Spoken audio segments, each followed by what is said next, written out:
राधा राखेन मालिकेच्या आजच्या भागामध्ये आपण पाहणार आहोत की आता माई आजी ज्या असतात त्या आता चारूला भडकवायचा प्रयत्न करत असतात.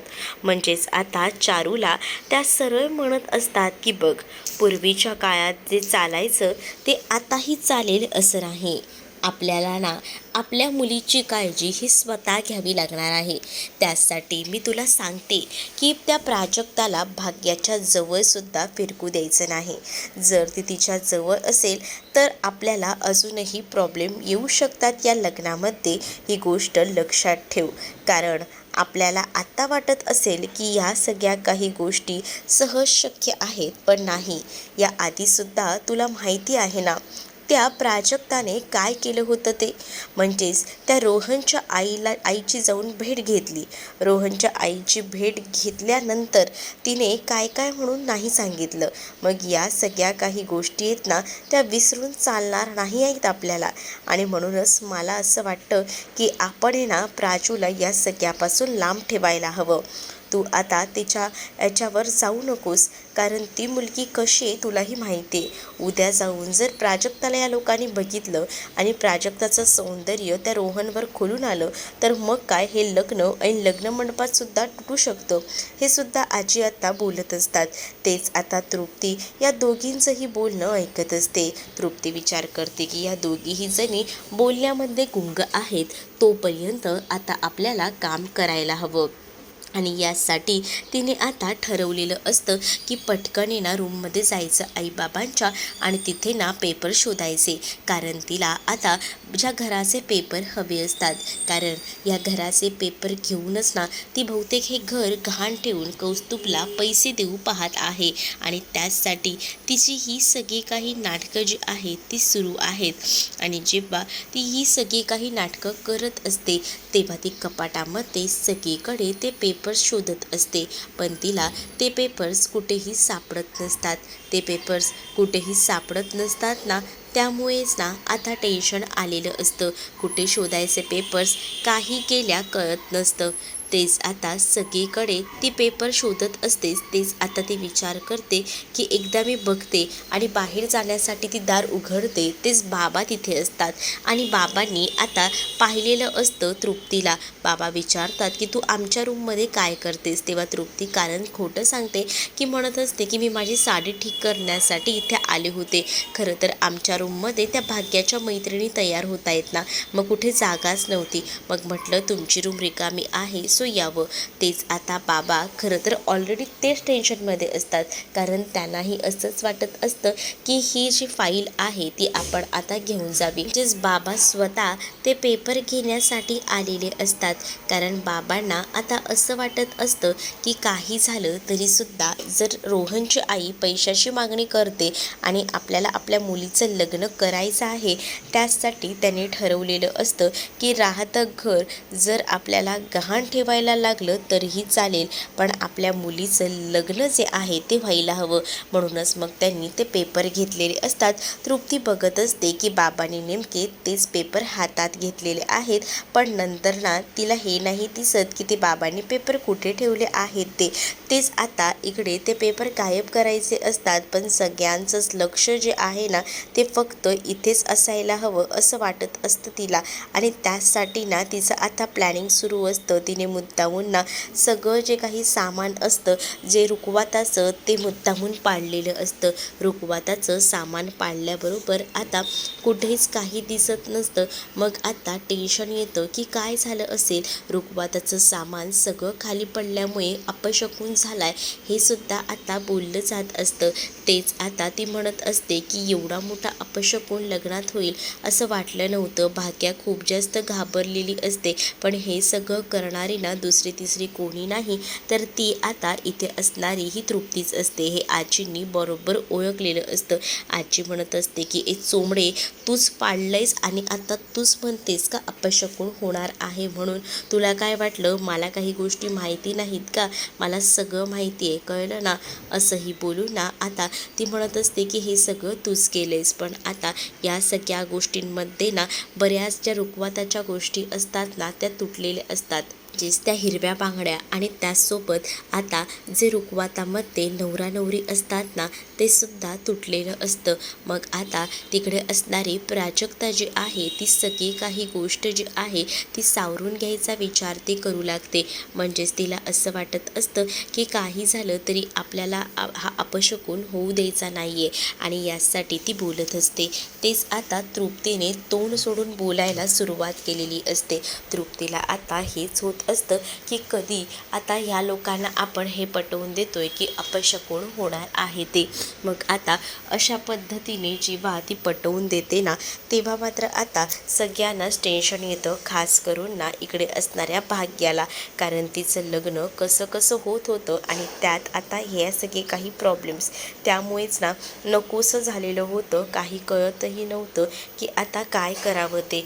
तेच आता भाग्य जे आहे ते टेन्शनमध्ये असतानाच ना इकडे आता म्हटलं जातं की नको काळजी करू, आपल्याला एवढंच आहे ना, आपण एक काम करूया. मी काय म्हणते ऐकताय का तुम्ही सगळेजणं? आपण आहे ना आता एक गोष्ट करूया, ती म्हणजे आपण ही जे बांगड्या आहेत त्या वाढवल्या आहेत ना, मग ठीक आहे आपण नवीन बांगड्या या जागेवर ठेवूया. त्याचसोबत ती आता म्हणत असते की अजून आहे ना आपण ही जी नवरा नवरी तुटली आहे ना ती सुद्धा जोडू शकतो, असंही तिने आता म्हटलेलं असतं. जेव्हा आता एवढ्या सगळ्या गोष्टी ती समजुतीने सांगत असते ना तेव्हा मात्र आता इकडे ती लगेचच ते जोडण्यासाठी म्हणून का होईना जाते. आणि जेव्हा ती जोडण्यासाठी तिकडनं जाते ना तेव्हा आजी मात्र जी आहे ना ती आता तिला थांबवून घेते. आजी आता मुद्दामून तिला म्हणत असते की तुझ्यामुळेच तर या सगळ्यामध्ये एवढे प्रॉब्लेम्स येत आहेत आणि आता तू आम्हाला शिकवणार आहेस का? आणि असं बोलून आजी आता तिच्या हातात ना ती नवरा नवरी काढून घ्यायचा प्रयत्न करत असते. म्हणजेच आजीला आता डायरेक्टली आरोप करायचे असतात प्राजूवर आणि ती सरळ म्हणत असते की हे सगळं काही ना तुझ्यामुळे होतंय आणि आता आता ह्या सगळ्या काही गोष्टी आम्हाला दाखवतेस का? तेच आता तृप्ती जी आहे ना ती आतमध्ये गेलेली असते आणि ती आता पेपर शोधत असते. कारण काही झालं तरीसुद्धा नाचक्की व्हायला नको कसलीही, असंच तिला वाटत असतं. आणि म्हणूनच मग ती आता कपाटामध्ये जाऊन पेपर शोधत असते. पण त्या पेपर्समध्ये कुठेही तिला घराचे पेपर्स सापडत नसतात. घराचे पेपर्स सापडत नसल्यामुळे ना आता तृप्तीला टेन्शन येतं. तृप्तीला कळत नसतं की काय करावं ते. त्यामुळे आता तृप्ती इकडे तिकडे बघत असते. तेच आता दुसरीकडे पाहायला मिळत असतं की इकडे ना आता जो आरव असतो त्याने आता आलोकच्या डोळ्यावर हात ठेवलेला असतो आणि तो आलोकला बाहेर घेऊन येतो. आलोकला जसं तो बाहेर घेऊन येतो तसं तो आता म्हणत असतो की बघ तुझ्यासाठी सरप्राईज आहे. मग आलोकच्या समोर त्याची जुनी बाईक असते आणि आलोक जेव्हा ती बाईक बघतो तेव्हा आता आरवला म्हणतो की ही आता खराब झाली आहे, त्याचबरोबर तू काळजी करू नको, आपण हिला ठीक करूया. पण मी काय म्हणतो, ही गाडी आठवते का? ही तुझी सुंदरी आहे, सुंदरी. तर या गाडीशिवाय तुला करमायचं सुद्धा नाही. मग आता ही गाडी कशाला तू सोडतोयस? ही गाडी आताही तुझ्या जवळच असू शकते. आपण ह्या गाडीमध्ये ना थोडंसं काही असेल ते बघून घेऊया, मग ही गाडी एकदम ओके आहे, असंही आता तो म्हणत असतो. तेच आता इकडे या सगळ्या गोष्टी जेव्हा आरव आलोकला सांगतो ना तेव्हा आलोक मात्र म्हणत असतो की मला माहिती आहे हे सगळं काही तू मुद्दाम करतोय. म्हणजेच ना तुला हेच दाखवायचं आहे ना या सगळ्यामध्ये की मी किती कमी आहे आणि काय ते. म्हणजेच काल जसा मी घरातनं निघून गेलो होतो तसं तू मला शोधत शोधत तिथपर्यंत आलास, बरोबर?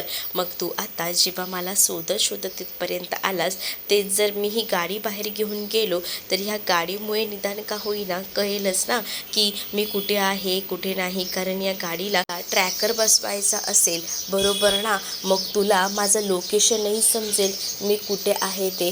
असंही आता इथे असणारा हा जो आलोक आहे तो आरवला बोलू लागतो. आलोक जेव्हा आरवला या सगळ्या काही गोष्टी बोलतो तेव्हा आरव म्हणतो की नाही तू समजतोस तसं नाही आहे, पण मला असं वाटलं की ही तुझी जुनी बाईक आहे आणि ही सुंदरी आहे, मग ह्या सुंदरीला ठीक तर करायलाच हवं ना.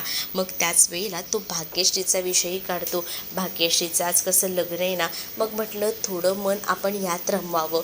तेव्हाच ना आलोक ओरडतो. आलोक आरवला म्हणतो की अरे तिचं लग्न ठरलंय तरीसुद्धा आज तिचं लग्न असताना सुद्धा अजूनही तू तिच्यातच गुंतून आहेस ना, ही गोष्ट मला तुझी आवडत नाही हं. तिचा सगळ्यांनाच सोडून दे. आज तिचं लग्न होतंय आणि तरीसुद्धा मग तेव्हाच ना आरव म्हणत असतो की मी तिच्यात एवढ्यासाठी गुंतलो आहे ना, की तिचा तो डॅशिंग लुक आणि या सगळ्यामुळे ना मी तिच्या पहिल्याच भेटीत ना प्रेमात पडलो होतो. असंही आता आरव जो आहे तो आलोकला सांगतो. पण आलोक त्याला समजावतो की तिचं आता लग्न दुसऱ्या कोणा मुलासोबत होतंय, तर तू यामध्ये स्वतःला गुंतून घेऊ नको असं बोलून तो आता समजावू लागतो. तेच आरव आता विषय बदली करून म्हणत असतो की बघ आता तुझी गाडी ठीक झाली ना, की आपण ही गाडी चालवायची.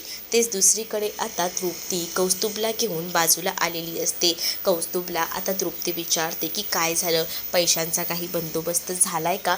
त्यावर कौस्तुभ म्हणतो की नाही. मग तृप्ती म्हणते की कधी करणार आहेस मग बंदोबस्त, काही ठरवलं आहेस का? नाही तर तुला माहिती आहे का, भाग्याच्या लग्नात जर ती लोक आले आणि तिकडे येऊन सगळं काही सांगितलं की तू जुगारात हा पैसा घालवला आहेस, तेव्हा काय करायचंय? समजतोयस का तू काही गोष्टी? तेव्हा तर सगळं उद्ध्वस्त होणार आहे. काहीतरी गोष्टी लक्षात ठेव असंही आता म्हटलं जात असतं.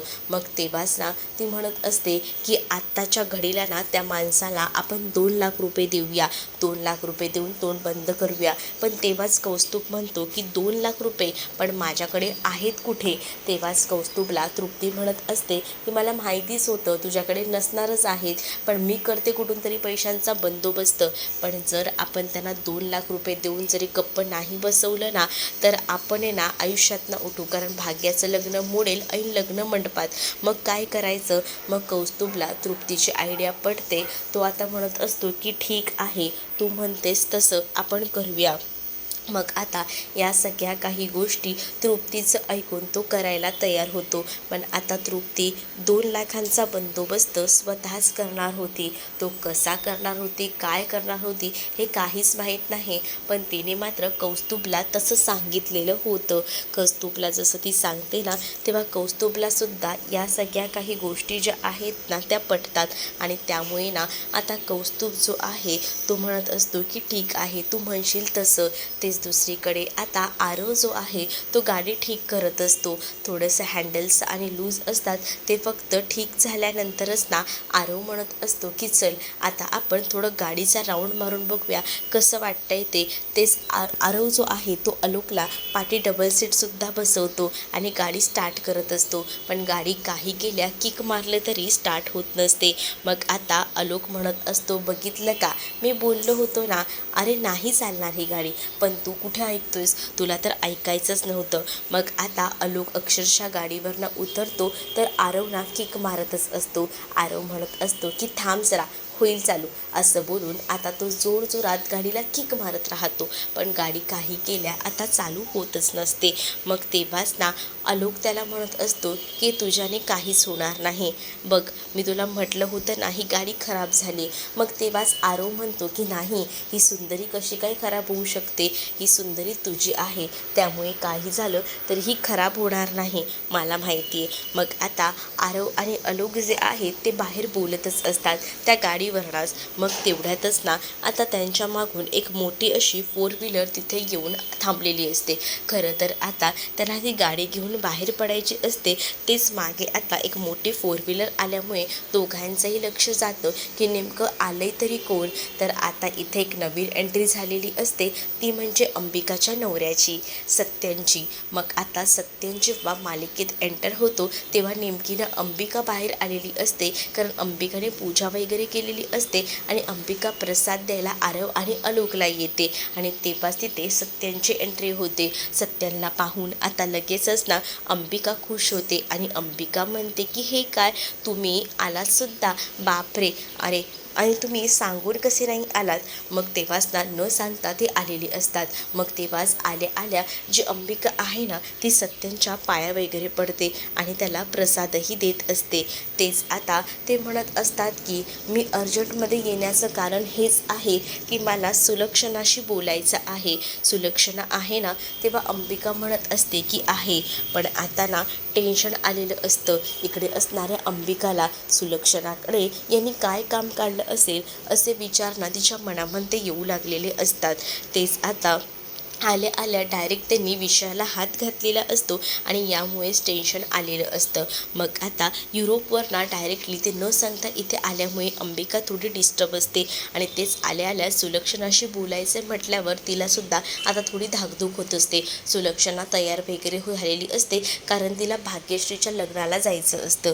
तेच आता सगुना तिला म्हणत असते, पण आज नाही गेलं तर चालणार नाही का. पण सुलक्षणा म्हणते की नाही, आज काही झालं तरी या लग्नात जायला हवं, कारण मला असं वाटतं की हे लग्न एकदम व्यवस्थित पार पडलं ना की मग प्राजक्ता आणि आलोकच्या लग्नाचं बघता येईल आणि यासाठी हे लग्न आज निर्विघ्नपणे पार पडलं पाहिजे आणि ते कसं पार पडतंय ना तेच बघण्यासाठी मी चालली आहे असंही आता म्हटलं जातं. तेच आता इकडे सुलक्षणा सगुणासोबत बोलत असते. तेवढ्यातच अंबिका तिथे येते आणि अंबिका तिथे येऊन सांगत असते की हे आले आहेत. ही गोष्ट ऐकल्यानंतर इकडे तर आता सुलक्षणाला धक्काच बसतो. सुलक्षणा म्हणते की काय सत्यन आलाय, पण तो तर यांच्यासोबत युरोपला होता ना, मग आता कसं काय आला. हो मलासुद्धा माहीत नाही, तेही मला न सांगताच आलेत. हा असं कसं हे लोक न सांगता येतात ना. मग तेव्हाच ना सत्यन तिथे आलेले असतात आणि तेव्हाच सुलक्षणा म्हणत असते की तुम्ही कसं काय येणं केलं न सांगता ते सुद्धा. तेव्हाच ना मी न सांगता आलेलं तुम्हाला दिसतंय, मग तुम्ही न सांगता कितीतरी गोष्टी करतात ते तुम्हाला दिसत नाही आहे का. आलोकचं खरं रूप जेव्हा सगळ्यांसमोर आले मीडियासमोर, तेव्हा सगळ्यात जास्त परिणाम ना आपल्या सूर्यवंशी इंडस्ट्रीवर झालेले आहेत आणि यामुळेच ना मला सगळं काही सोडून इथे यावं लागलं असंही आता सुलक्षणाला सत्यन बोलत असतात. आणि जेव्हा या सगळ्या काही गोष्टी सुलक्षणाला बोलल्यानंतर तिला तर आता धक्काच बसतो. सुलक्षणा म्हणत असते की म्हणजे तुमच्यापर्यंत ही खबर तिथपर्यंत पोचली आणि त्याचसाठी तुम्ही इथपर्यंत आला आहात का. मग आता सत्यन म्हणत असतात की हो, तेच दुसरीकडे आता जी प्राजू आहे ती आता ते जे रुकवाताचे नवरा नवरी तुटलेले असतात ते जोडायचा प्रयत्न करत असते. तेच आता करा घेऊन ना चारू तिथे आलेली असते आणि तो आता प्राजूच्या हातात देते. प्राजूच्या हातात जसा करा येतो ना तसं आता प्राजू मनातून खुश झालेली असते, कारण तिला असं वाटतं की चला मामीलाही असंच वाटतंय की या प्रोग्राममध्ये मीही तिच्यासोबत असायला हवं भाग्यासोबत, म्हणूनच तर माझ्याकडे हा करा दिलेला आहे. मग तेव्हाच ना मामी प्राजूला म्हणत असते की या कराचं काय महत्त्व असतं माहिती आहे का. तेव्हाच आता प्राजू सांगत असते की हो, हा करा जो आहे तो करवलीकडे असतो आणि हा करा जेव्हा करवली पकडते तेव्हा करवली जी आहे ती एका नवऱ्या मुलीच्या चेहऱ्यावर हसू आणण्यासाठी खूप काही करत असते. म्हणजेच ती आज दिवसभर करवली जी आहे त्या नवऱ्या मुलीसोबत असणार असते आणि त्याचबरोबर ती करवली ना त्या नवऱ्या मुलीच्या चेहऱ्यावर हसू आणण्यासाठी खूप प्रयत्न करते. तिला काय हवं नको ते सगळं काही बघते. त्याचसोबत ही करवली आजच्या दिवसापुरती नाही तर नवरीच्या घरी जाण्यापासून नवरीला तिथेसुद्धा मदत करण्यामध्ये तिचा विशेष हात असतो आणि माझ्या भाग्याची तर मी पाठ राखीन आहे. मग जेव्हा या सगळ्या काही गोष्टी बोलल्या जातात ना तेव्हा मात्र चारू म्हणत असते की तू जे काही बोलतेस ना ते एकदम परफेक्ट आहे, पण यामध्ये आपल्या ह्याच्यात काय बदल आहेत तर एक गोष्ट लक्षात ठेव, आपल्या यामध्ये हे बदल वेगळे आहेत कारण आपल्या पाठराखींने आपल्या करवलीने जर भाग्यासोबत काही झालं तरी लग्नात सहभाग घेतला तर ते आपल्याला आवडणार नाही. कारण तुलाही माहिती आहे की मी तुला सांगितले भाग्याच्या लग्नात मला तू नकोयस. भाग्याचं लग्न निर्विघ्नपणे पार पडायला हवं तर त्या लग्नात तुला तिथे हजेरी लावायची काही गरज नाही आहे, कारण ऑलरेडी रोहनच्या आईसमोर तुझी इमेज काय आहे. जर रोहनच्या आईने तुला पाहिलं आणि मग पुन्हा तेच सगळे विषय आणि त्या सगळ्या गोष्टींमुळे जर लग्न मोडलं तर मग काय करायचं. त्यामुळे मीच तुला सांगते की तुझ्या हातात जरी मी करा दिलेला असला तरी करवलीचं महत्त्व काय आहे जे मी सांगितले ना ते लक्षात ठेवायचं आणि ज्या गोष्टी मी सांगितल्या आहेत ना त्या गोष्टी व्यवस्थित लक्षात ठेवून तसंच सगळं काही करायचं. असं देखील आता इथे असणाऱ्या प्राजूला चारू सांगत असते. चारू जेव्हा प्राजूला या सगळ्या काही गोष्टी सांगते तेव्हा तर तिला धक्का बसतो, कारण तिला असं वाटत होतं की मामीने आपल्या हातात करा दिलाय, याचा अर्थ आपल्याला मामी स्वतःहून करवलीचा मान देते भाग्याच्या लग्नामध्ये. पण तिने तो मान तिच्याकडनं हिसकावून घेतलेला असतो आणि तिला डायरेक्टली तसं सगळं काही सांगितलेलं असतं.